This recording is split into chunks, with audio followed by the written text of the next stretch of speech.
Parce que si tu n'as pas de boussole, tu navigues à vue en fait. Si tu as encore un pied dans la fonction publique et que tu sais que tu peux y revenir, bah, tu vas pas mettre la même énergie et le même élan. Il vaut mieux avoir des remords que des regrets. Bah, ouais, voilà, je me dis ça. Il vaut mieux avoir des remords que des regrets. Parce que finalement.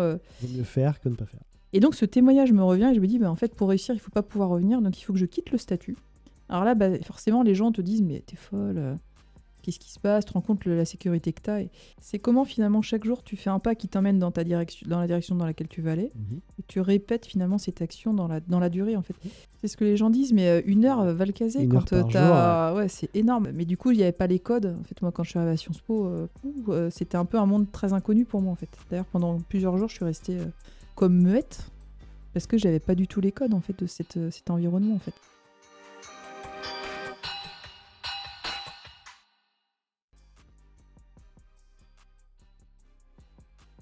Bienvenue sur Point Break, l'émission ligérienne. Nous en sommes rendus à la 8e émission. Aujourd'hui, je suis super heureux d'accueillir Ludivine Périnel. Bonjour Ludivine. Bonjour Romain. Ludivine, tu es présidente du CERPS. Tu as été responsable du développement économique de Pornic Aglo. Tu as été directrice économie de Redon Aglo. Une ancienne enseignante du CNAM. Tu es une future ingénieure du changement chez Polytech. Mais alors, comment te définis-tu ? En fait, j'ai un fil conducteur qui est né pendant mes études, c'est d'accompagner vraiment des projets de développement. J'avais à cœur de le faire plutôt dans la fonction publique territoriale. C'était un vrai choix professionnel, parce que c'est là où je sentais qu'il y avait un vrai levier, en fait, un vrai levier d'accompagnement, un vrai levier de développement. Ce qui fait que j'ai passé le concours de la fonction publique un peu dans ce contexte, en me disant, bah, moi, ce qui m'anime, c'est plutôt de faire mon métier dans les collectivités locales. J'avais le choix à l'époque entre soit le conseil, soit l'association, soit les collectivités. Donc c'était vraiment le choix de le faire sur un territoire pour du coup être dans la durée en fait de l'accompagnement des projets, un peu le voir naître, le voir émerger, puis le voir après dans la suite en fait. Donc j'ai fait pendant 20 ans ce travail avec un peu de jambes, une jambe dans le secteur privé, une jambe dans le secteur public, pour bah, du coup, à l'époque, je dirais que mon métier c'était de trouver le noyau dur qui faisait que se rejoignaient finalement les élus, les acteurs institutionnels, les entreprises, les acteurs, les forces vives, on appelle ça les forces vives en fait dans la fonction publique, pour bah, du coup mener des projets sur un territoire pour le développer, mais aussi développer les projets individuels des entreprises. Alors c'était un métier vraiment passionnant, moi j'ai adoré faire ça pendant 20 ans, donc j'ai un peu gravi les échelons. Je l'ai fait à l'échelle régionale, je l'ai fait à l'échelle locale. Et finalement, en ayant suivi le conducteur, j'ai pu faire Enfin, mon métier a eu différentes facettes. Parce qu'un territoire, c'est jamais le même, c'est jamais les mêmes acteurs, c'est jamais les mêmes entreprises, c'est jamais les mêmes leviers. Donc j'ai trouvé ça extrêmement riche. Je pensais qu'il n'y avait pas plus riche que ce métier-là, en fait. Et puis est arrivé finalement un moment de ma vie, le souhait de créer une entreprise. Un peu comme passer de l'autre côté, c'est-à-dire qu'avoir accompagné des entreprises pendant 20 ans, finalement, j'avais comme envie d'aller voir de l'autre côté, en fait, un peu de l'autre côté de la colline. Et donc est apparu le diagnostic de créer moi-même mon entreprise, de faire ce qui me plaisait le plus dans mon métier, mais avec mes valeurs et ma vision, de le faire du coup à mon compte. Ce qui fait qu'il y a un peu plus de 3 ans, j'ai créé Vostra pour du coup poursuivre dans l'accompagnement des entreprises, des territoires, mais avec mes valeurs, ma vision, et en étant du coup indépendante et à mon compte. Ingénieur du changement à Polytech. J'ai vu ton petit post passer sur LinkedIn très très récemment.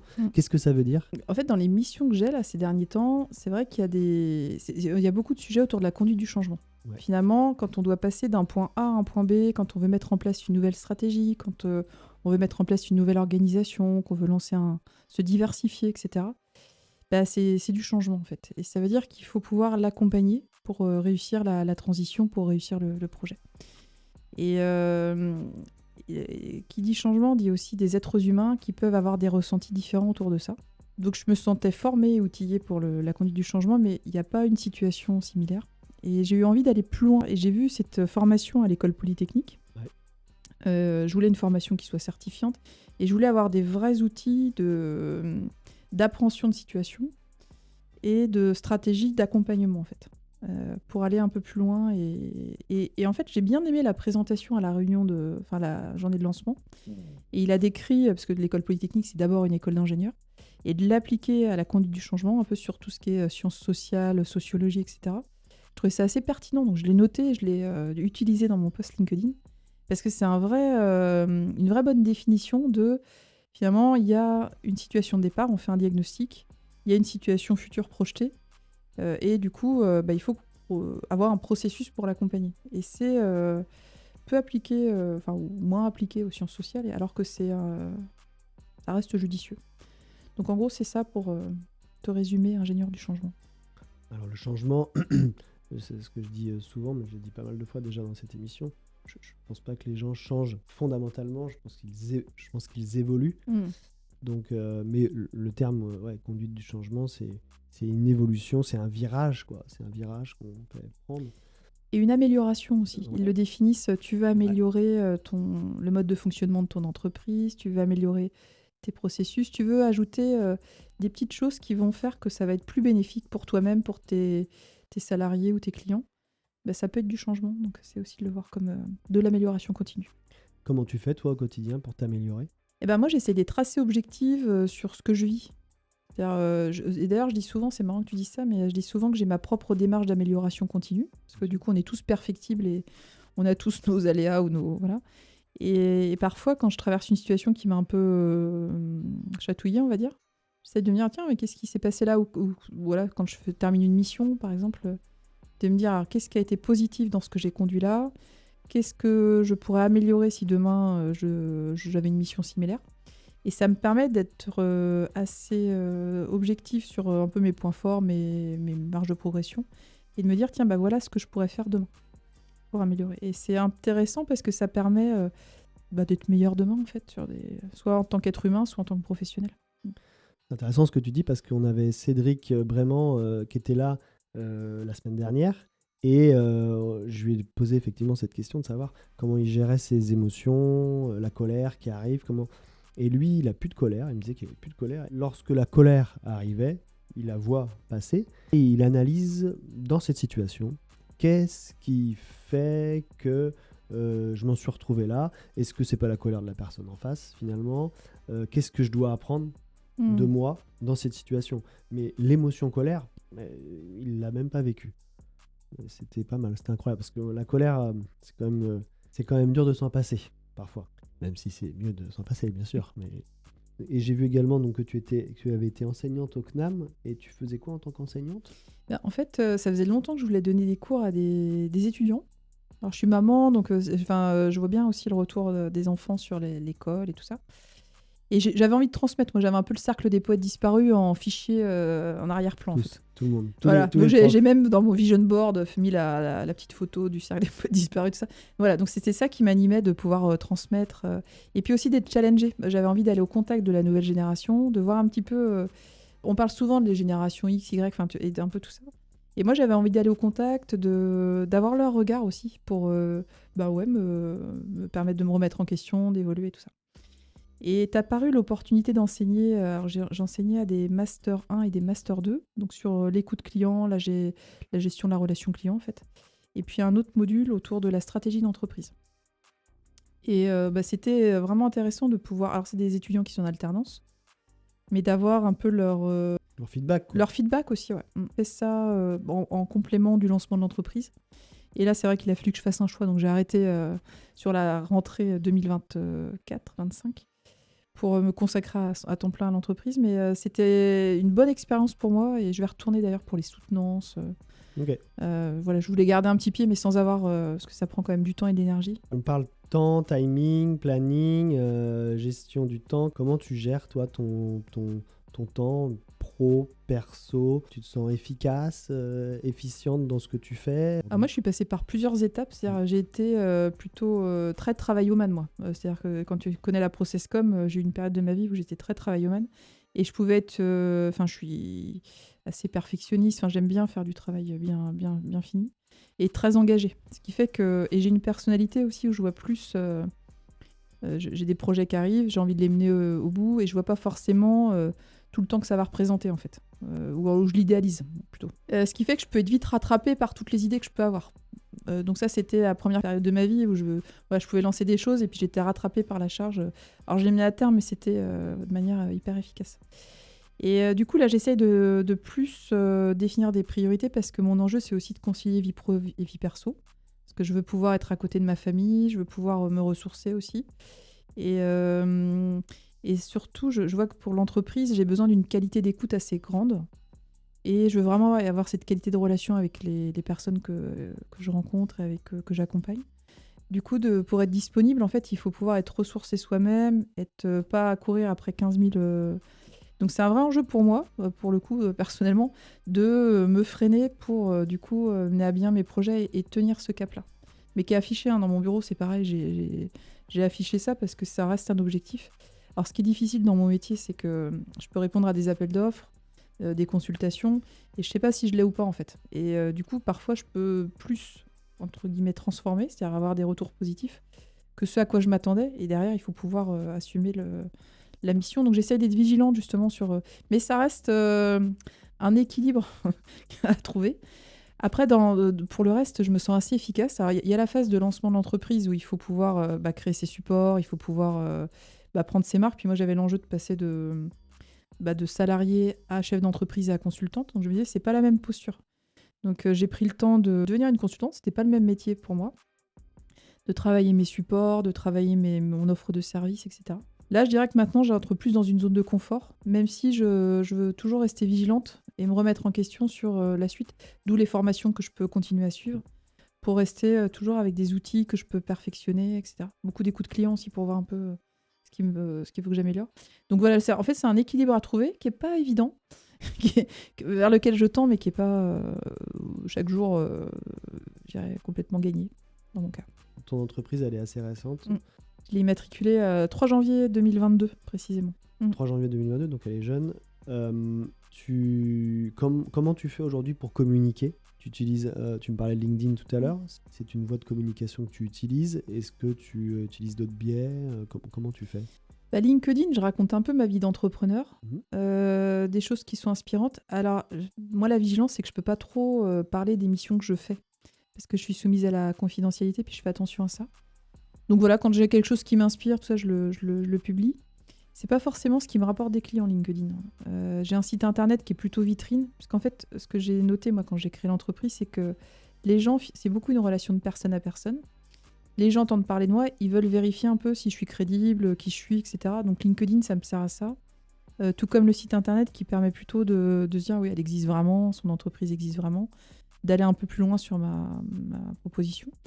Après, j'ai fait des plaquettes aussi de communication. Après, c'est beaucoup finalement le réseau quand même, moi, qui me fait connaître. Un peu le bouche à oreille là, qui revient. C'est-à-dire que j'avais eu ça dans mon métier par le passé. Donc c'est toujours intéressant quand un dirigeant appelle de la part d'un autre dirigeant. Et là, ça y est, depuis un an, là, ça revient, enfin même presque depuis le début, mais de manière plus forte là.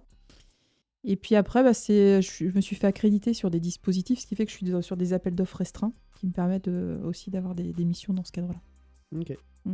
Alors Ludivine, tu quittes la fonction publique en octobre 2021. Qu'est-ce qui te pousse à faire ça ? Moi, ma grande chance dans le cadre de la création de l'entreprise et aujourd'hui, c'est que comme ça fait 20 ans que j'accompagne les dirigeants, j'ai plein de situations qui me reviennent en tête. Et quand arrive le choix de me dire, je veux vraiment créer cette entreprise, ça s'affine sur parce que c'est presque un an à mûrir le projet, etc. Et j'avais plusieurs hypothèses. Soit je lançais l'entreprise, mais je diminuais ma charge de travail, mais c'est compliqué parce que j'ai un devoir de réserve, etc. Soit je me mettais en disponibilité de la fonction publique, soit je quittais le statut, c'est-à-dire je signais un arrêté de radiation des cadres, mais j'étais plus fonctionnaire en fait. Et me revient le témoignage d'un dirigeant d'entreprise que j'avais vu par le passé et qui m'avait, un peu quand il parlait de son parcours, qui m'avait dit « Ludivine, pour réussir, il ne faut pas pouvoir revenir ». Et je ne sais pas pourquoi, ce témoignage me revient en tête en me disant « Ludivine, pour réussir, il ne faut pas pouvoir revenir ». Parce que l'énergie qu'on met dans un projet, si tu as encore un pied dans la fonction publique et que tu sais que tu peux y revenir, tu ne vas pas mettre la même énergie et le même élan. Et donc ce témoignage me revient et je me dis, en fait, pour réussir, il ne faut pas pouvoir revenir, donc il faut que je quitte le statut. Alors là, forcément, les gens te disent, mais t'es folle, qu'est-ce qui se passe, tu te rends compte la sécurité que tu as. Mais moi, je me suis dit, non, je ne pourrais pas être à mi-temps, parce que du coup, j'étais sur des postes à responsabilité, je pouvais pas, j'aurais pas été disponible intellectuellement pour mon entreprise. Et puis de me dire, si je veux réussir, il faut que j'ai pas d'autre choix que de réussir. Et du coup, je me dis, allez, hop, arrêtez de radiation des cadres de la fonction publique. Et du coup, je quitte le statut de fonctionnaire. Peu de temps après, je déjeune avec des dirigeants. Et puis, les gens, en fait, quand ils parlent de toi, et finalement, ils parlent d'eux, quoi. Et ils projettent toute leur peur, en fait, aussi. Et du coup, quand j'ai ce déjeuner avec les dirigeants, mais c'était, je sais pas, 10 jours après mon départ, là. L'un d'eux me dit, tu sais, je vois plein d'indépendants, c'est hyper dur, ils s'en sortent pas et tout ça. Et qu'est-ce que tu vas proposer, tout ça. Moi, je venais juste d'arrêter mon travail, quoi, pour démarrer l'entreprise. Donc, forcément, t'as tes peurs à toi et ils te font écho. Et je suis sortie de ce déjeuner, mais j'avais les jambes qui flageolaient. J'aurais presque pleuré, presque. Et puis, je pense qu'on m'aurait dit, reviens à l'agglo. Je serais revenue, mais en courant, parce que ils m'avaient passé toute leur peur, quoi. Et donc là, je me suis dit, mais heureusement que tu as signé cet arrêté, parce que du coup, tu vas y aller à fond. Tu vas y aller. Et là, j'avais justement observé un peu ce qui s'était passé pour moi. Et c'était un très bon choix, parce qu'en fait, il y a l'envie de réussir, il y a l'envie de vivre de son activité. Et du coup, je pense que l'impact est vraiment différent. Et d'ailleurs, j'en ai échangé avec d'autres après qui avaient eu d'autres choix et qui disent finalement, tu as raison, j'aurais dû faire pareil. Parce que si j'avais pas eu le choix, j'aurais mis beaucoup plus d'énergie pour réussir, j'aurais mis plus d'ardeur, plus de persévérance. Et je pense que ça fait une vraie différence. J'étais passée à la station, après j'espérais avoir des visages familiers pour me réconforter. La station, on leur dit bonjour. Tu quittes la fonction publique en octobre 2021, c'est ce que tu nous dis. Ça faisait 1 an que tu réfléchissais à peu près au projet. Donc on est en octobre 2020, donc on est en plein Covid et compagnie. Ça a poussé ton envie de créer une entreprise? Je pense qu'il y a eu plusieurs choses. Moi, il y a eu peut-être le Covid. Il y a eu, j'ai passé le cap des 40 ans. Donc je sais pas s'il y a eu cet effet un peu crise de la quarantaine ou quoi. Il y avait le fait aussi que j'étais un peu tout en haut, moi, dans mon domaine. Donc j'avais été un peu au maxi de ce que je pouvais faire dans mon périmètre à moi. Et puis ça faisait près de 20 ans que je faisais ce métier. Et c'est vrai que j'ai senti des petites choses en moi, comme si c'était la même chose, mais c'était plus pareil, en fait. Donc j'ai pris le temps de me poser en me disant, alors attends, qu'est-ce qui se passe? Est-ce que tu veux faire autre chose? Est-ce que tu veux être expert comptable, sage-femme, boulangère? En fait, j'ai un peu ouvert le champ des possibles. Donc j'allais le samedi matin j'avais pris quelqu'un pour m'accompagner dans ma réflexion. Et puis donc le samedi matin, j'avais mes séances pour réfléchir à ça. Et finalement, ce qui est apparu, c'était que y avait des choses qui me plaisaient dans mon métier, puis des choses dont j'avais fait le tour. Aménager un parc d'activités économiques, par exemple, parce que j'avais une grosse casquette aménageur, ça me plaisait plus du tout. Et puis par contre, l'accompagnement d'entreprise, ça me plaisait toujours. Donc c'était en décembre, en fait. Je me rappelle très bien, juste avant Noël. C'était la fin de cet accompagnement. C'était pas un bilan de compétences, mais c'était quelque chose un peu du style. Et ce qui apparaît, c'est que je veux continuer les choses qui me plaisent le plus dans mon métier, mais avec mes valeurs, ma vision et via l'entrepreneuriat. Et je m'y attendais pas du tout. Donc là, je me dis, waouh. Et après, il y a des peurs qui sont arrivées de me dire, attends, mais peur de l'argent, peur du statut. Là, c'est du changement. On parlait du changement tout à l'heure. C'était un beau gros changement quand même. Et puis, c'était, qu'est-ce que je propose, en fait? Un peu le syndrome de l'imposteur. Donc effectivement, moi, je suis un peu diesel. J'aime bien prendre des risques, mais j'aime bien quand c'est mesuré, que c'est posé, que c'est carré.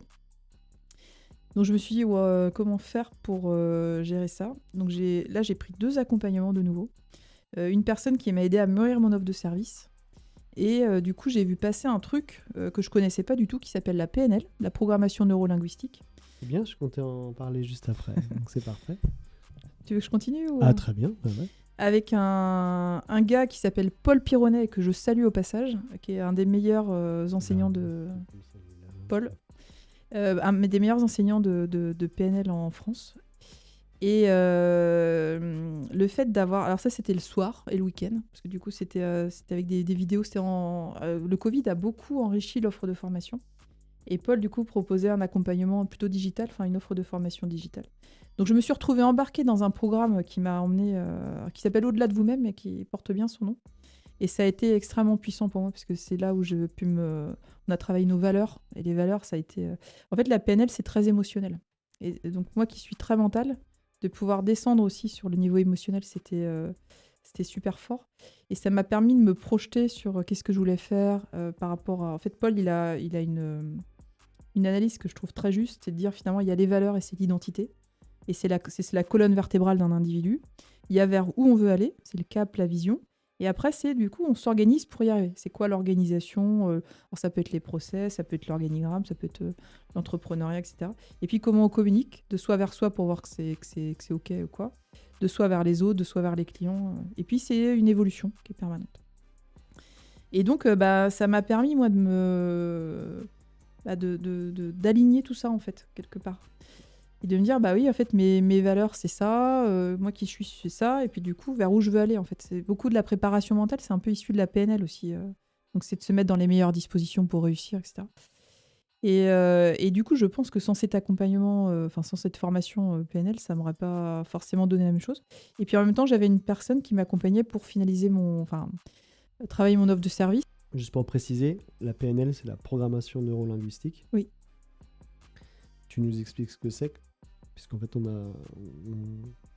Alors, du coup, j'ai que pas ma dans ton- définition, zut, parce que du coup, il y a une définition. Parce que dans ton cadre, c'est un peu différent de ma façon de voir les choses, la PNL. Voilà, là, tu m'as parlé de performance sportive et de visualisation. Là. Je vais plutôt mettre ça dans la sophrologie, avec le fait de visualiser et de se mettre en condition de gagner, de refaire. Je pense au surf notamment. Enfin, moi, personnellement, de ce que j'en ai lu, elle te permet d'analyser l'autre, voir comment tu réagis face à quelqu'un dans une conversation, il se décale, de prendre les mêmes repères, mais pas du tout là, j'ai l'impression. La PNL, alors, en fait, pour moi, c'est de la technique aussi. C'est un peu comme ingénieur du changement avec l'école polytechnique. La PNL, c'était ingénieur en communication, parce que du coup, tu as des techniques assez puissantes pour améliorer ta communication à l'autre, mais aussi vers toi, parce qu'on traite...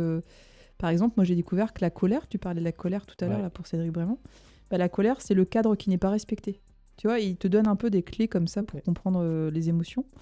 Ça va plus loin que la PNL alors, parce que pour le coup, le gars... Après, Paul, Et après, en PNL, tu as des protocoles, ce qu'ils appellent des protocoles, qui peut être en réparation, donc là, c'est plus pour la thérapie, et des protocoles en préparation. Et là, c'est plus de la prépa mentale. Ok, d'accord. Mais c'est aussi de te mettre dans les meilleures dispositions pour préparer, je sais pas, une réunion. Moi, je l'ai beaucoup travaillé comme ça.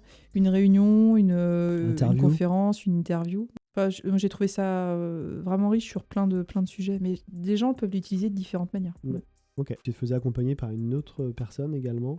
Oui, du coup, là, c'était plus d'avoir des moments pour travailler mon offre de service. En me disant, de me dire, moi, par rapport à tout ce que j'ai fait depuis 20 ans, qu'est-ce que je retiens ça ? Qu'est-ce que j'ai envie de faire demain ? Où est-ce qu'est le marché ? Parce que moi, souvent, mes clients, je dis, il y a 3 choses. En fait, le juste positionnement, c'est qu'est-ce que les gens veulent ? Qu'est-ce que les clients veulent ? Qu'est-ce qui est faisable techniquement et qu'est-ce qui est viable ? C'est-à-dire, qu'est-ce que les gens sont prêts à payer et est-ce que c'est pour moi rentable pour le proposer ? Donc, j'ai essayé de me dire, alors qu'est-ce que les entreprises pourraient attendre d'une personne comme moi ? Qu'est-ce que moi je suis capable de faire et puis comment je peux en vivre en fait ? Mais j'avais besoin d'avoir un peu ces bulles pour travailler du coup ces sujets-là. Donc pareil, je posais des jours de congé, hop, je travaillais avec... pour mûrir, j'avais besoin d'avoir ces temps de réflexion en étant un peu challengée pour du coup travailler ça.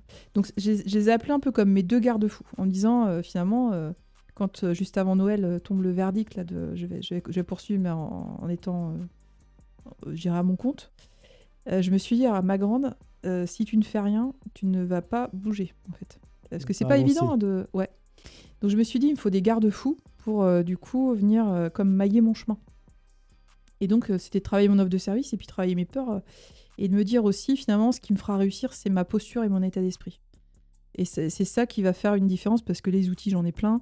Tu les acquiers quand tu vois qu'il t'en manque. De toute façon, c'est pas un souci. Mais c'est de se dire, ça va être mon mental, ça va être mon état d'esprit, ça va être ma posture. Et en ça, la PNL m'a beaucoup aidée. J'aime beaucoup là ce que tu viens de dire sur le fait que les outils, si tu les connais pas, tu les apprends. Je pense que ça, c'est vachement important que les nouvelles générations puissent entendre ça.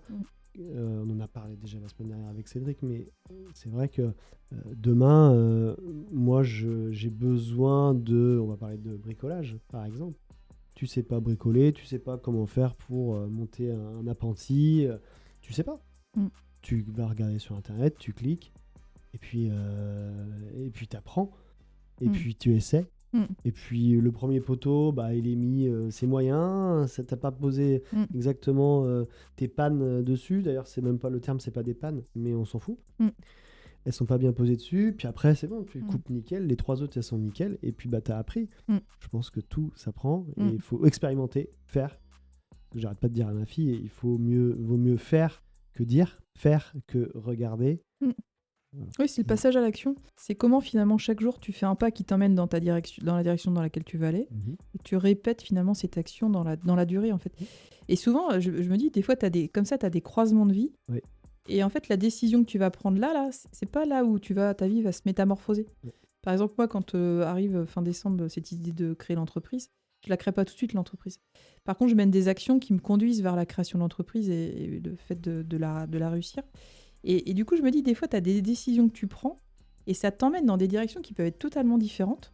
Mais l'enjeu, c'est aussi de reproduire ces décisions, ces actions, un peu tous les jours. Et c'est là où la persévérance et la constance, c'est hyper important pour du coup emmener dans une trajectoire qui va être hyper différente d'une autre, quoi. Et tu vois, moi, je vois pendant mes études, finalement, nos trajectoires à chacun, elles ont été hyper différentes parce qu'en fonction de la personnalité, des opportunités, des choix que tu fais, tu peux faire un éventail de métiers.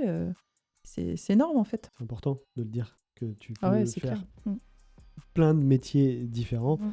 On prend la com, Mm. mais tu peux travailler dans la com, tu peux être dans une boîte de com, mais Mm. tu peux travailler dans une entreprise dans laquelle il y a de la com. Mm. La com, c'est super large.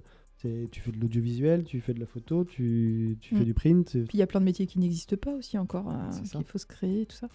Et ouais, je me dis, ce que je dis à ma fille là, qui est sur le choix de l'orientation, je lui dis, mais chaque étape, tu vois, tu franchis chaque étape, puis ça s'éclairera. Tu peux pas en seconde te dire, ah, tiens, je vais faire ça comme métier pendant 40 ans, mais non. Donc c'est de se faire confiance, de faire des choix progressivement, et puis d'aller un peu comme un spectre qui se réduit progressivement. Mais l'éventail des possibles, il est énorme. En France, en plus, on a une chance incroyable. Intéressant, tu me parles de ta fille, de la seconde. Alors là, on est en 1996 Mm. et on est le 15 juin et on Tu est me ramènes à mon bac, on là, est non à Guérande, Ouais, c'est on ça. est à Galilée. Mm. Et là, c'est Ludivine. Elle a 16 ans et demi, 17 ans, 16 ans et demi. Elle va passer son bac dans quelques jours. Mm. Qu'est-ce que tu lui dis? Qu'est-ce que je dis à Ludivine qui va passer son bac? Moi, je lui dirais d'avoir confiance en elle. Enfin, dans le fait que ça va bien se passer. Garde confiance parce que tu étais Non, aie comment confiance. à 17 ans, à 16, 17 ans Alors le bac, c'est une chose, mais à cet âge-là, qu'est-ce que tu lui donnes comme conseil pour l'avenir, pour le futur, pour les quelques mois et années qui vont venir? Moi, les deux conseils que je lui donnerais, c'est... Je pense que je manquais vraiment de confiance en moi. Donc, de pouvoir me faire... En plus, je suis plutôt... Moi, je suis originaire d'un milieu modeste. J'ai eu le bac et j'ai fait une grande école. J'allais en classe préparatoire. Donc, c'était des choix pas évidents, en fait, dans ce moment de ma vie. Et de faire mentir Pierre Bourdieu, c'est pas si facile, finalement. Pierre Bourdieu, c'est un sociologue français qui a sorti un concept qui s'appelle la reproduction sociale, qui dit qu'en fait, quand tu es fils de cadre, tu as beaucoup plus de chances d'être cadre, et fils d'ouvriers vont plutôt être ouvriers, quoi. Et moi, dans un milieu modeste, j'étais pas du tout censée faire une prépa, faire Sciences Po, d'avoir un bac plus 5. Je crois que j'étais la première diplômée de ma famille, d'ailleurs. Ma grand-mère était trop fière, tu vois. Mais du coup, il n'y avait pas les codes. En fait, moi, quand je suis arrivée à Sciences Po, c'était un peu un monde très inconnu pour moi, en fait. D'ailleurs, pendant plusieurs jours, je suis restée comme muette, parce que j'avais pas du tout les codes en fait de cet environnement en fait. Par contre, c'était une vraie chance après parce que tu côtoies des gens très différents, ce qui fait que tu peux t'adapter facilement. On en parlait tout à l'heure. Capacité d'adaptation très forte, Mais- Ludivine. C'est toujours ce que j'ai dit. Mais parce que aussi j'ai eu ces expériences de vie, tu vois, Ouais. et c'est super riche finalement. Mais c'est vrai que quand tu arrives de ton milieu rural, de l'Ouest, de ton milieu modeste, et que tu arrives à Lille dans une grande école, et c'est pas forcément ton univers, enfin en tous les cas les codes que tu connais. C'est assez déstabilisant donc de pouvoir se dire mais vas-y fonce, tu vas réussir, ça m'aurait aidé. Ton attachement au territoire, il est fort. Donc, tu viens de Guérande? Alors moi je suis originaire de Missillac, j'ai grandi à Missillac toute ma jeunesse. Là, j'habite Pontchâteau donc depuis le reste de l'autre moitié. Et c'est vrai que moi la Loire-Atlantique j'adore. puisqu'en fait, il y a, je pense, un territoire qui est extrêmement riche. Je pense qu'on a la chance d'avoir... donc on a la côte, la mer, moi, c'est quelque chose de très important pour moi. En fait, je peux pas être... pendant mes études ou mon premier poste, j'étais loin de la mer, ça me manquait terriblement. Donc de pouvoir vivre près de la mer, d'y aller, juste faire un saut comme ça, tu peux en fait, en Loire-Atlantique. Il y a la Brière, donc moi je suis briéronne, Missillac, je trouve que c'est un milieu naturel qui est remarquable, qui est beau. En fait, ce que j'aime à la mer ou en Brière, etc., c'est ces horizons. Tu sais, tu vois l'horizon et c'est beau. Et c'est toujours vivant, tu as toujours une vie. Tu vas à la mer, tu te poses, tu as des gens qui vont faire un château de sable, tu as des gens qui vont pêcher, tu as des gens qui naviguent. Enfin, tu as une vie qui est toujours différente en fait. Et donc tu as cet horizon avec cette profondeur, cette vie, cette beauté. Tu n'aurais pas pu vivre à la montagne alors, parce qu'à la montagne, tu sais, c'est pas simple. Hein. J'ai des copains qui travaillaient là-bas pendant 3-4 mois de l'année. Et c'était un peu perturbant pour eux qui venaient de Pornichet de ne pas voir l'horizon, d'avoir toujours au fond une montagne, des montagnes. Il fallait aller tout en haut du sommet alors. C'est ça, mais là, quand tu bosses, t'es pas forcément au sommet. Et c'était dur. Au bout d'un moment, ils étaient oppressés. Bah, c'est comme à la ville en fait. À la ville, c'est très rare quand tu vois le ciel, enfin où t'as des immeubles, etc. Et t'as pas forcément cet horizon. Et moi, je me dis en fait, on a la chance d'avoir un horizon et des paysages qui sont vraiment très beaux en fait. Ce que j'adore, c'est quand je passe le pont de Saint-Nazaire. Tu vois, tout à l'heure, quand je suis venue, t'as le pont de Saint-Nazaire et c'est beau. Et je me dis, mais quelle chance de voir ce paysage qui est beau. J'adore Nantes, j'adore Saint-Nazaire, j'adore, je trouve, le Croisic. Enfin, t'as une diversité de paysages qui sont tous très beaux. On a une capacité à aller d'un endroit à un autre extrêmement facilement, avec le train, l'avion, la route. Moi, j'adore notre région. Entre Guérande, Bas-sur-Mer, qui a un côté très breton, qui se revendique breton même d'ailleurs, mais le débat n'est pas là. Et dans le sud de la Loire-Atlantique, où à Bourgneuf, et on va retrouver des marais, on va retrouver un petit coin plutôt plat, très vendéen. La Brière de l'autre côté, Nantes, Saint-Nazaire. Le Pays de Ré qui est très très beau aussi, Pornic, toutes les communes. Mais tu as aussi tout le territoire Enfin, je pense à Chec-sans-Ré, tu vois, tu as un endroit, tu as la Chenot, tu as plein de beaux endroits aussi sur le Pays de Ré. Et j'aime beaucoup. Tu m'as dit aussi que tu étais nouvellement présidente du CERPS. Qu'est-ce que c'est ? Alors le CERPS, c'est le club des entrepreneurs de la région de Pontchâteau-Saint-Gilles-des-Bois. C'est donc un réseau d'entreprises, un peu comme Cœur de Réentreprise. Voilà. Et c'est en fait un réseau d'entreprises que j'ai rejoint avant même d'avoir créé l'entreprise. C'est-à-dire que je me disais, toujours dans les peurs, en fait, j'étais dans un métier où je voyais tout le temps plein de monde. Il y avait l'équipe et tout ça qui était avec moi, mes collègues de travail et tout ça. Et j'avais peur de me retrouver toute seule, tu vois, d'être à la maison, puis de dire, je vois personne et tout ça. Et puis je me disais, toujours dans l'histoire de la posture et l'état d'esprit, je me disais, pour réussir, il faut que je choisisse un environnement aussi qui me fasse grandir, dans lequel je vais pouvoir devenir une vraie dirigeante d'entreprise et tout ça. Et du coup, comme moi, j'ai beaucoup travaillé avec les réseaux d'entreprises locaux. C'est assez naturellement que j'ai toqué à la porte du club d'entreprise de mon territoire, là, pour le coup. Et du coup, j'ai été bien accueillie. J'ai adhéré, je pense que je n'avais même pas créé l'entreprise, pour le coup, en décembre là, 2021. Et puis, je me suis vraiment impliquée. Ça faisait un peu le lien avec mon métier d'avant, tu vois, d'animation économique et tout ça. Et du coup, les membres du bureau m'ont laissé faire, en fait. Ils ont vu ça d'un bon œil et tout ça. Donc, voilà, je me suis investie. J'ai fait mes petits ateliers thématiques, les visites d'entreprise, tout ça. Puis, du coup, j'étais pas mal impliquée. Et le président, donc le club, il a 13 ans, là. Et il avait été fondé par quelqu'un qui était toujours président, en fait, mais qui voulait un peu passer la main. Donc, il faisait un peu des propositions de passage de relais. Et c'est vrai que moi, je ne me voyais pas forcément prendre la présidence en me disant déjà, qu'est-ce que je vais apporter ? Est-ce que je vais être légitime par rapport aux autres ? Et puis, est-ce qu'ils vont se retrouver aussi dans une activité de service toute récente comme moi, machin. Puis en fait, ils ont été hyper rassurants. Puis je leur ai dit, je veux bien, mais par contre, comme je suis en train de développer l'entreprise, je ne vais pas avoir un temps forcément très, très fourni à consacrer au club. Donc, on a travaillé en fait entre octobre, quelque chose comme ça, octobre de l'année dernière et puis mars, un peu à comment on fonctionne. Quelles sont nos valeurs à nous du CERPS, justement, je vais travailler avec mes outils. Quel est notre projet, quelle est notre offre de service, comment on va fonctionner demain. Donc un peu tout ce que je fais avec mes clients, mais je l'ai fait avec le club en fait. Trop bien. Pour retravailler. Et puis plan d'action. Voilà, c'est quoi le plan d'action pour arriver Et je leur ai dit, il faut qu'on se répartisse un peu les rôles, que moi je puisse avoir un bureau qui puisse prendre des choses, qu'on fasse des commissions pour rendre les gens acteurs et tout ça. Donc j'ai un peu mis ma patte. Et puis ça m'a permis d'arriver à l'élection rassurée et sereine sur le fait qu'il y avait un bureau solide, qu'il y avait... Enfin, tout était travaillé, quoi. Et donc, présidente du CERF, c'est d'animer bénévolement ce réseau de chefs d'entreprise sur le territoire de Pontchâteau-Saint-Gilles, mais ça va un peu au-delà. Donc là, c'est région, ça veut dire qu'il y a plusieurs...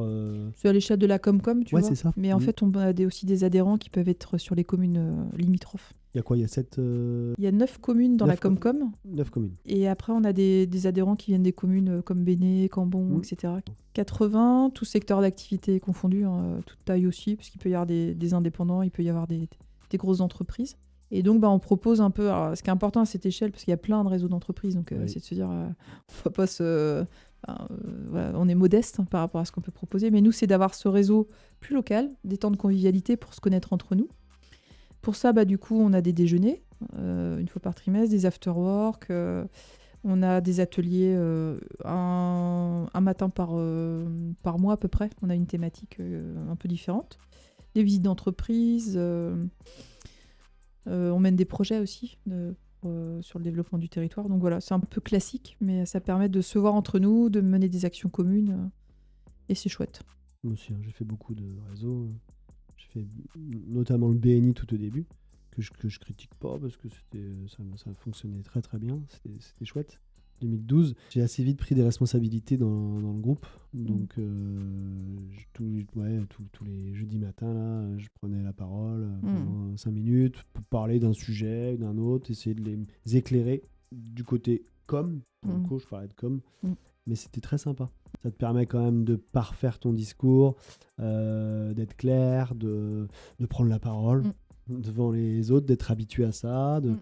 Donc c'est quand même c'est super, c'est un bon exercice. C'est enrichissant et puis ça permet de voir plein d'acteurs du territoire. Tu vois, les lycées sont adhérents, les structures d'insertion. Il y a une association qui crée un festival là, tous les ans. Enfin, voilà, je trouve que c'est hyper riche en fait.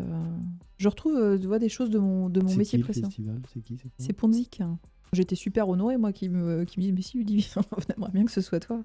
Écoutez, mais c'est pareil, tu vois, comme on en parlait tout à l'heure, mais moi, avec mon idée de toujours voir que je vais être capable de faire tous les projets, mais d'être vigilante quand même, je me suis dit, il faut que je sois au clair sur est-ce que je suis capable ou pas, parce que ma priorité, c'est mon entreprise, ma famille. Et le CERPS, c'est une implication bénévole que j'adore, mais qu'il faut que je passe quand même en troisième rang derrière les deux autres gros cailloux qui sont prioritaires, quoi. J'ai lu beaucoup de bouquins là, sur la gestion du temps, les priorités, etc. Il y a un mec qui dit, mais je sais plus, qu'il faut pas avoir plus de 3 choses à faire dans sa journée. Oui. Tu vas me dire, c'est quoi? C'est 3 mails envoyés? Mais je crois que il faut essayer de rester sur 3 sujets maximum. Ah ouais, j'en ai pas un peu plus. Moi, j'ai ma liste de choses à faire. C'est d'évaluer le temps que je vais passer. Et puis, ce que j'ai retenu aussi de mes apprentissages à moi, c'est qu'en fait, tu peux pas avoir une journée qui est blindée. Parce que il faut que tu laisses une place à l'imprévu, à un appel, à quelque chose qui va peut-être être un peu plus long, etc. Donc, c'est de pouvoir aussi laisser des espaces d'aération.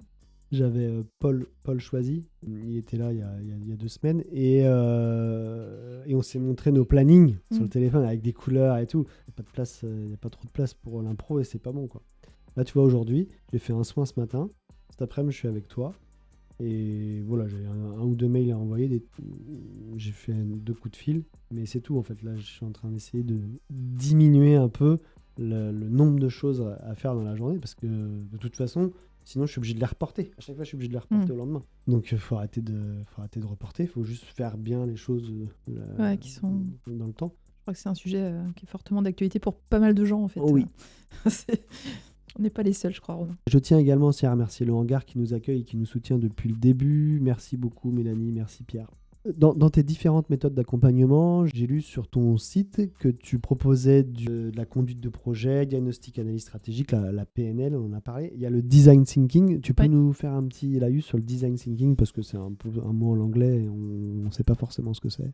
Alors, le design thinking, c'est une méthode que j'ai été chercher. Je me suis formée à l'école de design Nantes-Atlantique au démarrage de l'entreprise en 2022. Et je voulais vraiment faire cette formation parce que moi, j'étais très orientée client. Alors, ça peut paraître paradoxal quand tu dis tu étais fonctionnaire.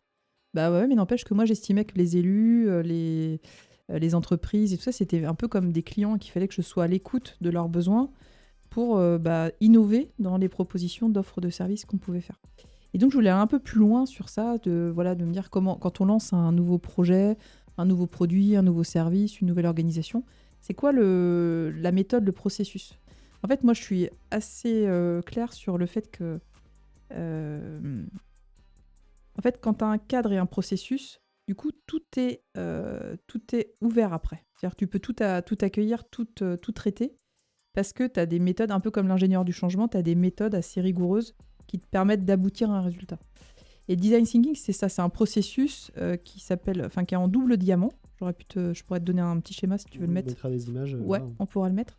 Et où en fait, tu as au début un besoin. Donc c'est le cadrage en fait du client par exemple, qui dit bah voilà, donc tu as des outils de cadrage en fait qui me servent beaucoup moi quand je démarre une mission.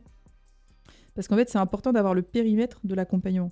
Parce que dans mon métier, ça peut être infini, en fait, finalement, un accompagnement. Donc, c'est de se dire, finalement, sur quoi on s'entend, c'est quoi le cadre, c'est qui est concerné, qu'est-ce qu'on traite, quand, pourquoi, etc. Enfin, donc, tu as quelques éléments.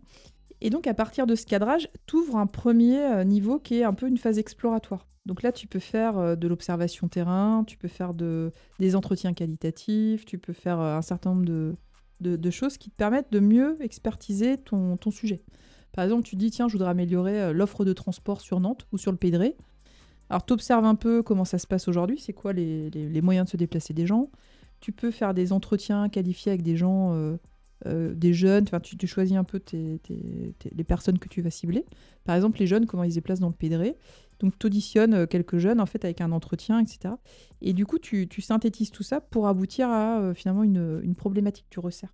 Et là, tu as une problématique qui te permet d'avoir une autre méthode de traitement du sujet. En fait, c'est comme si tu sortais des sentiers battus. Donc, c'est ça que j'aime bien dans cette idée. C'est pas parce que tu as un point de départ que c'est forcément ce point de départ qu'il faut traiter. C'est un peu comme l'iceberg. Tu as l'eau de l'iceberg et puis tu as le bas.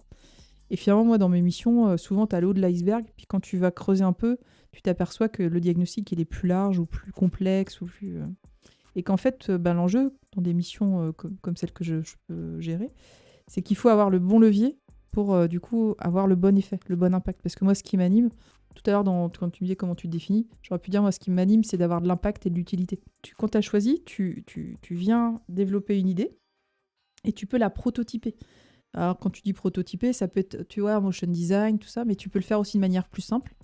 Moi, j'aime bien, par exemple, tu vois, vendredi, j'étais avec un client et on a prototypé son organisation, le fonctionnement de son service. Et du coup, avec des Playmobil, des Lego, de la pâte à modeler, etc. Et de leur faire raconter une histoire. C'est hyper intéressant parce que finalement, tu fais travailler un groupe où chacun sort de sa tête sa représentation du fonctionnement de l'organisation.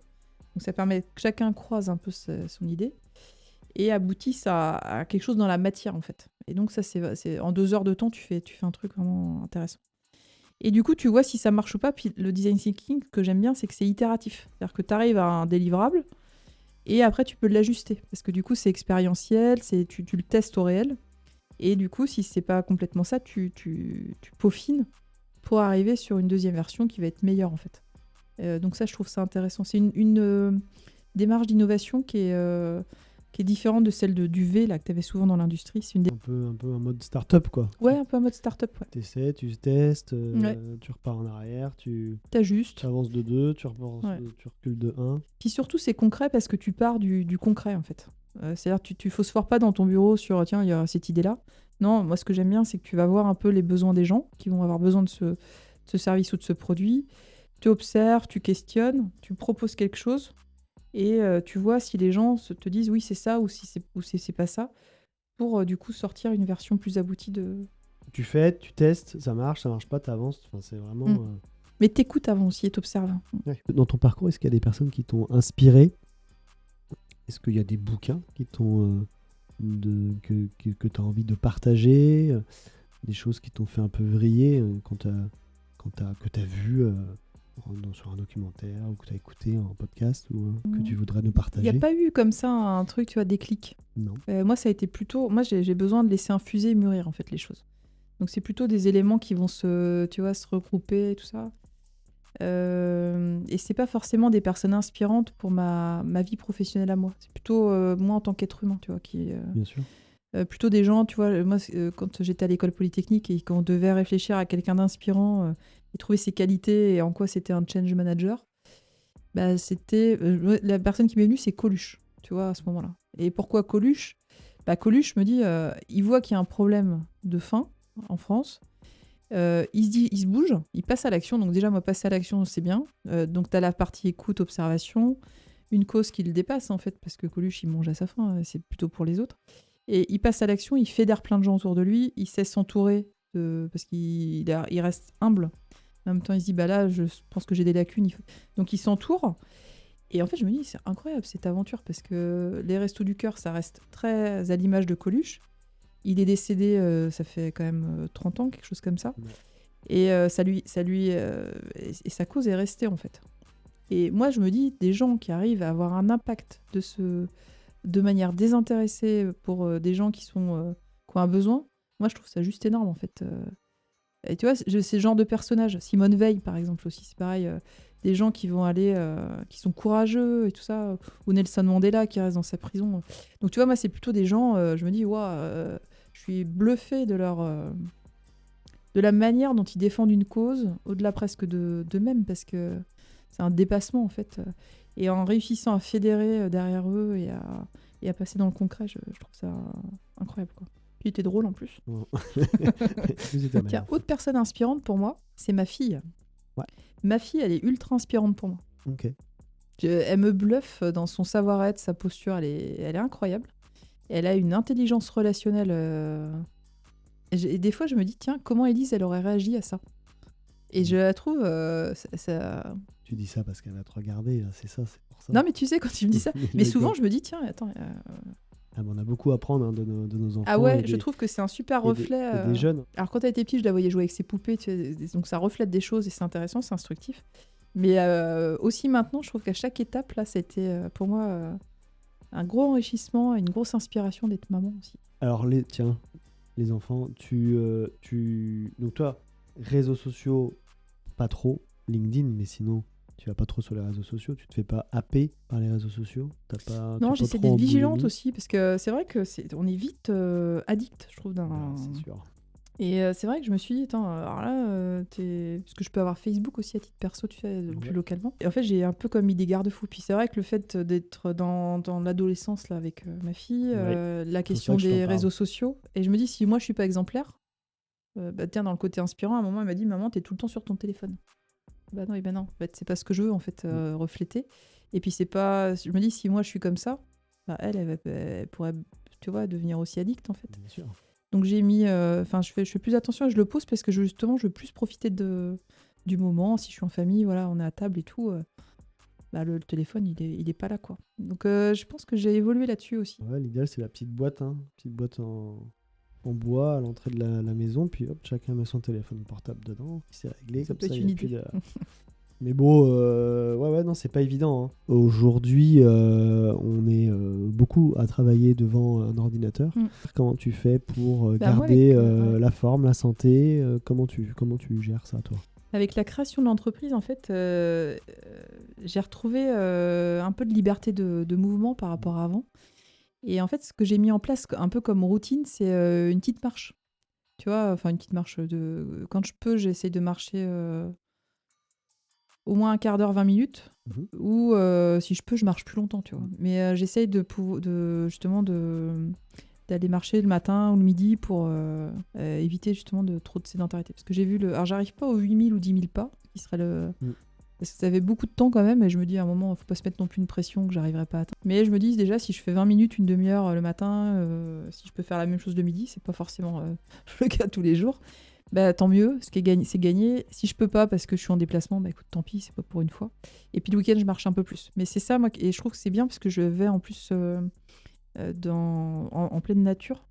Du coup, c'est hyper beau, c'est ouvert et tout ça. Et du coup, j'adore ça. Moi, ça me fait du bien. Ah ouais, tu peux méditer, hein, tu peux faire de la méditation pleine conscience en marchant, Mm. tu peux faire plein de choses en marchant qui sont sympas. Alors ça veut dire que t'écoutes pas, tu mets pas d'écouteurs dans tes oreilles, t'es vraiment pleinement Mm. dans l'environnement et c'est se ressource pas mal. Alors après, c'est vrai que l'idéal, ça serait de marcher une heure. Mm. Une heure. C'est ce que les gens disent, mais 1 heure va le caser. Une Quand heure par t'as... Ouais, c'est énorme. Ou alors tu fais un petit coup de vélo, mais mais je crois que marcher c'est mieux. Marcher, ça me fait vraiment Marcher, du c'est bien. Ça vide 1 la heure. tête. Et il paraît que si tu vas marcher, par exemple, le midi avant de reprendre le travail, en fait, tu redéveloppes ta créativité, tu vois. Parce que tu as une bouffée... Effectivement, le matin, Mm. c'est très bien d'aller marcher le Mm. matin avant de démarrer ta journée. Ouais. Moi, ça me met en Euh, forme, ça me dynamise, tu Ouais, vois. c'est ça, parce que tu viens quand même d'être allongé pendant 8 heures, et tu as Mm. dormi, ou 7 heures. Ensuite, tu t'es assis pour manger Mm. un petit déjeuner. Mm. Ensuite, tu as pris ta voiture pour aller déposer tes enfants, machin. Mm. Et après, tu vas te rasseoir encore devant l'ordinateur. Tu te dis, waouh! Alors, mes 2 autres astuces, en plus de la marche, pour on va dire mon bien-être et ma lutter contre la sédentarité, c'est... alors, en fait, je découvre la puissance de l'alimentation. Alors, je découvre, en fait. Donc, je suis pas forcément très... Je pense que j'ai plein de marge de progression. Mais par exemple, ce que j'ai identifié, c'est que donc la constitution de ton alimentation et l'ordre dans lequel tu manges les aliments va avoir un impact, et notamment sur la glycémie. Et la glycémie, si tu as une glycémie que tu gères pas, ça peut te donner des pics de fatigue, par exemple. Donc ça, c'est la performance aussi individuelle, quoi. Et le fait d'aller marcher dans l'heure qui suit, par exemple, le petit déjeuner, ça fait que... Parce qu'au début, quand je ne savais pas ça, j'allais marcher en me levant, par exemple. J'aimais bien, tu vois. Donc tu marches et tout, tu es en forme. Tu manges, puis après, tu... Bah, en fait, non. Il vaut mieux manger et aller marcher après. 10, 15, 20 minutes, c'est bien. Et ça permet de réguler la glycémie. Et du coup, de ne pas avoir le pic de fatigue dans la matinée. Donc ça, c'est important. Puis l'alimentation aussi, c'est quelle quantité je mange, à quel rythme je mange. Et qu'est-ce que je mange et dans quel ordre, en fait. Et c'est intéressant, après, c'est un sujet qui est vraiment complexe parce que moi, je le découvre. Et j'ai pris conscience aussi de tout ce qui est micronutrition. J'ai pris rendez-vous avec alors, je sais pas si ça se dit, mais une micronutritionniste. Je l'ai vue 2 fois pour l'instant. Ouais. Mais justement, pour voir un peu, moi, comment je suis en termes de carence ou pas, ou de trop, parce que c'est ni trop ni pas assez. Il faut être vraiment dans le... Et du coup, elle vient m'aider justement à réguler tout ça. Donc c'est tout récent, mais je trouve que l'alimentation, finalement, c'est important, quoi. On mange beaucoup de sucre, je pense. Donc j'essaye... C'est pour ça que j'ai refusé les chouquettes tout à l'heure, par exemple. J'essaye de manger moins de sucre, parce que je me dis, finalement... Le sucre, il y en a partout. Il y en a partout. La baguette, t'as 25 grammes de... Enfin, t'as 25 trucs de sucre. Alors, c'est un sujet que je découvre, tu vois, mais que je maîtrise pas. Où je me dis, j'ai des marges de progrès. Et puis le troisième, c'est aussi, finalement, moi, pour être bien, c'est comment je me sens.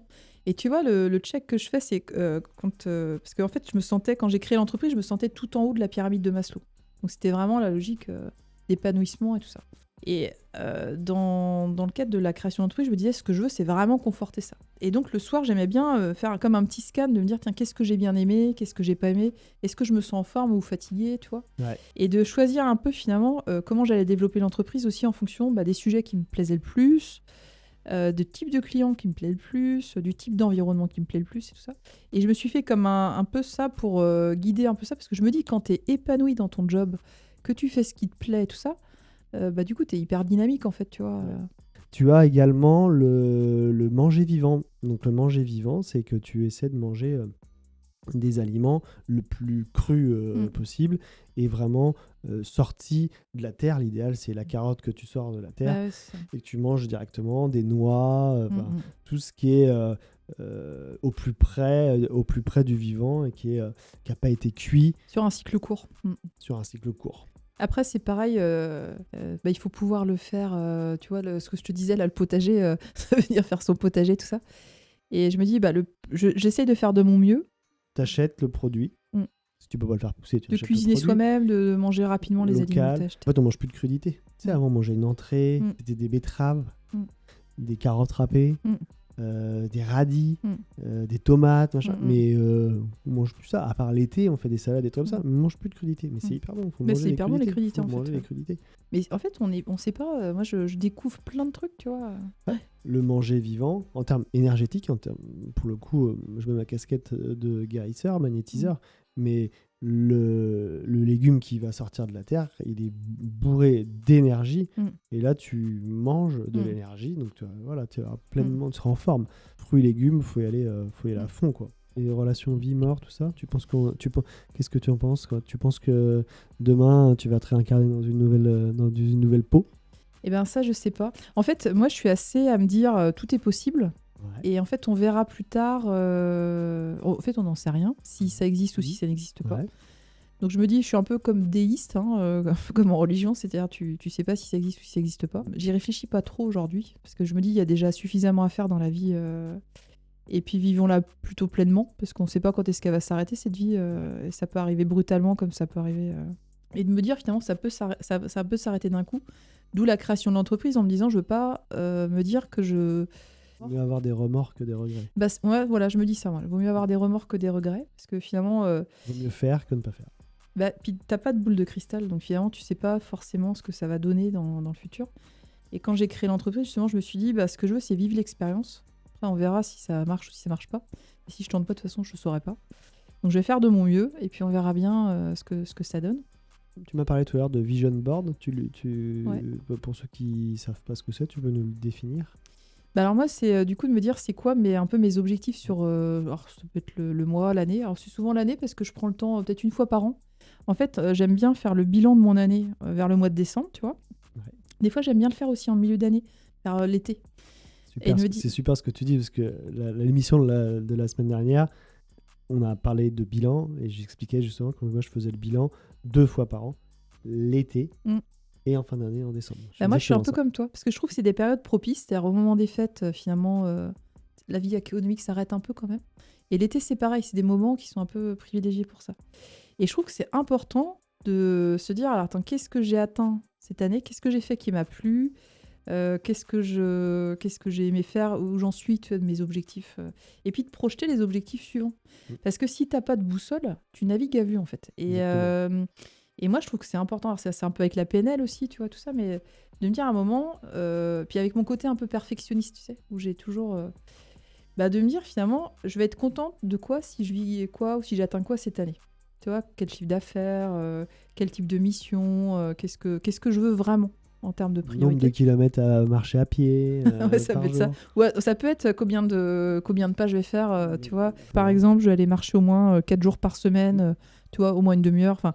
Et en fait, je m'aperçois que c'est super important d'avoir des indications qui vont faire que tu vas sentir que tu as réussi, tu as accompli quelque chose. Et que tu sais vers où tu vas. Donc moi, je me mets un peu, tu vois, mes éléments aussi de boussole. C'est quoi le volume de travail que je veux avoir? Ça va être quoi mes importants? Qu'est-ce que je veux vivre cette année? Comment je veux me sentir aussi? Et ça, c'est important parce que si tu te le dis pas, finalement, tu sais pas trop. Puis tu sais pas si en fin d'année, si t'es content ou pas content. Alors j'ai mon petit carnet. Ouais. Donc je mets un peu mes objectifs de l'année. Alors je fais mon bilan, tu vois. Ouais. Et puis tu as plein de tutos là qui t'aident à faire ton bilan. Et je me dis qu'est-ce que je veux vivre l'année prochaine, comment je veux me sentir. Par exemple, moi j'ai envie de me sentir, je sais pas, sereine. Ok, alors pour faire ça, qu'est-ce qu'il faut que je mette en place? Mais c'est un peu comme mes gros cailloux dans le bocal. Et puis aussi comment je veux me sentir, qui je veux être. Si je dois m'améliorer, tout ça. J'ai tenté le Vision Board là il y a très peu de temps, il y a 3 mois. Ça marche plutôt pas mal puisque les images que j'ai pu mettre dans le Vision Board sont en corrélation directe avec ce que j'ai vécu juste après. Enfin, c'est vraiment... ça marche très très bien. Et en termes d'objectifs, je fais comme toi. Moi, c'est tous les 6 mois. J'écris les objectifs. Alors, c'est intéressant de les écrire parce qu'on parle à l'univers avec plus de puissance en écrivant. Surtout, ça laisse une trace. C'est-à-dire que quand tu reviens dessus 6 mois après, 6 mois plus tard, tu regardes, tu dis « Ah oui, j'avais marqué ça !» Ah bah c'est exactement ce qui s'est réalisé. Et ce que j'aime bien, c'est aussi comment je veux me sentir. C'est l'état d'esprit et comment tu veux être. C'est pas juste un montant, par exemple, de chiffre d'affaires ou tu vois, des objectifs. C'est aussi comment je veux me sentir, qu'est-ce que je veux vivre dans cette année. Mais c'est comment tu es acteur de ta vie, en fait. Finalement, soit tu subis ta vie, soit tu la diriges un peu, quoi. Et de pouvoir être un peu aux commandes de sa propre vie, je trouve ça intéressant comme réflexion. Alors après, on en reste des êtres humains, mais de pouvoir en tous les cas se donner des caps, de savoir mieux qui on est, etc. Je trouve que ça donne des éléments pour être aux manettes de sa vie, la piloter. Ça, c'est important. Merci beaucoup, Ludivine. Avec plaisir, Romain. C'était un plaisir de participer. Génial. On clôture cet épisode avec ces beaux mots. Merci de nous avoir suivis et on se retrouve la semaine prochaine. N'hésitez pas à liker la vidéo et à partager. Bye bye.